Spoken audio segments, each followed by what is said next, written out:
There was a person, a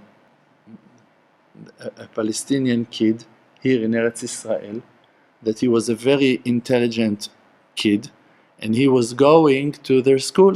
Over there, they were learning Quran. It was a very religious school, and he's learning Muslim Muslim family, and he learns in school. That poor kid was always been beaten by his father and his brothers. The father and his brothers, they hated him. Always they were beating him and insulting him and hurting him. He was a very poor kid and very intelligent. One day in school came a very big and important sheikh to talk.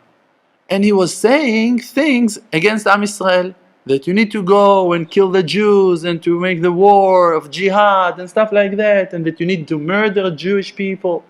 So that poor kid lifted his hand in the air and he asked the mistake of his life, or maybe the salvation of his life. He asked, where is it written in the Quran that you need to go and kill Jews?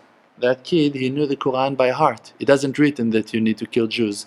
In the Quran, it's written that you need to respect Jews, that you need to respect all of the seed of Abraham Avinu, all of his children for the generation, especially the nation. We received the Torah.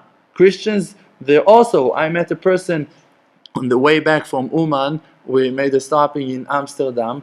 I'm walking with my family with our suitcases. Some Christian person comes to us, start to help us with the luggage. I say, hello, shalom aleichem, how are you? And he's talking and talking. And that person, he believes in Jesus, and he's full with faith in Jesus, and he loves the New Testimony, and he admires the Bible, and he loves the Jews. Why? Because we had the merit to receive as a nation the Torah from Mount Sinai, and none of the other nations had that merit. And he thinks that we're in a mistake, that we're not accepting Jesus. That's what he thinks, that's his faith. But it doesn't stop him from loving us and appreciating us on our merits, on the good things that from his perspective we do have. So that's the way to think. Alright, you believe in Jesus. Great, go believe in Jesus. I don't mind. Go, do whatever you want. You believe in Muhammad. Great, no problems. Check the Quran. In the Quran it doesn't say a bad word about us. So now what they're saying, no, those are not the real Jews. Oh, you know. You know who is real Jew and who is not a real Jew. What are you talking about? It's nonsense. So they don't know. And we ourselves also don't know. So that young kid, he was beaten by his father and brothers, and he asked that sheikh, where is it written? And that sheikh was very embarrassed because it doesn't written nowhere. So he immediately shouted him, and the teachers over there took him and punished him, and they invited the father to know that his rude kid was insulting the important sheikh today in school and embarrassing him and asking rude questions. And of course he went back home and he got real nice education that day. At night his mother came to him. She held him, she was crying. She told him, listen, you don't have a future in this place anymore. You're 14 years old, you're gonna manage. Go, leave the village.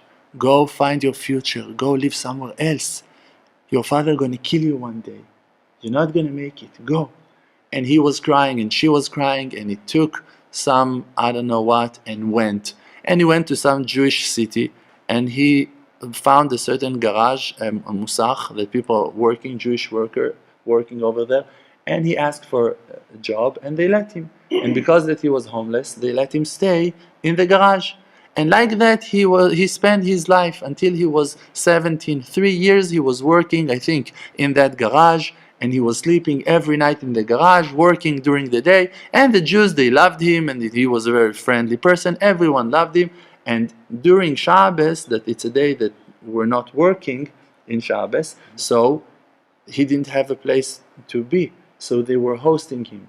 The workers from the garage were taking him to their houses, and they were hosting him for Shabbos, and they gave him Shabbos meals. And one year, in the third year, I think, it was the year, in that year there was, the Yom Kippur was in Shabbos. The day of the fast, that we're fasting, all of Am Yisrael are fasting, was in Shabbos.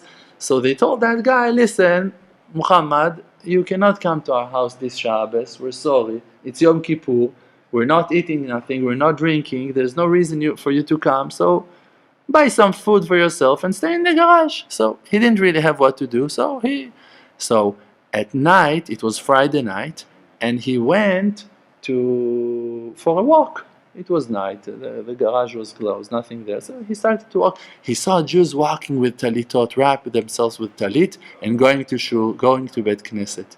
While they went to the Bet Knesset, he started to walk after them.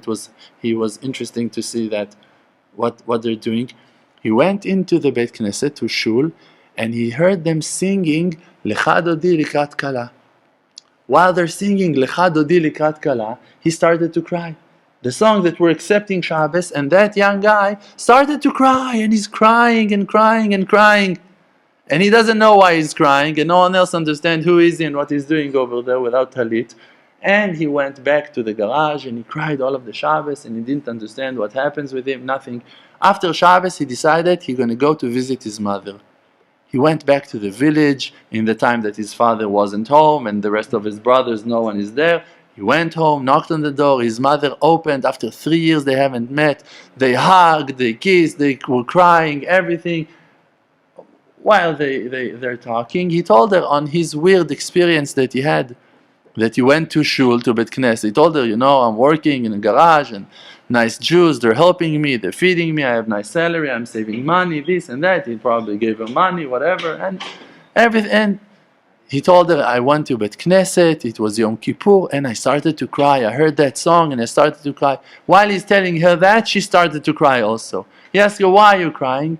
She said, no, and he started to take it out from her. Why are you crying? She said, listen, I'm Jewish. I'm a Jewish woman, and I converted to Islam to marry your father. And the reason that your father, he hated you all of those years, it's because you looked like 2 drops of water for my brother. You look exactly like my brother. And that's the reason that your father, he hates you, because you're reminding him of my brother, and he hates my brother that is Jewish. So this is why always they called you Jewish, and always they were hitting you, and you're Jewish. And you and the rest of your young brothers, you're all Jewish.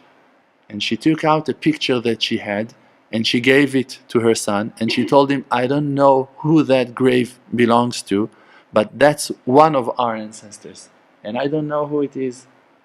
She gave him that picture, and he went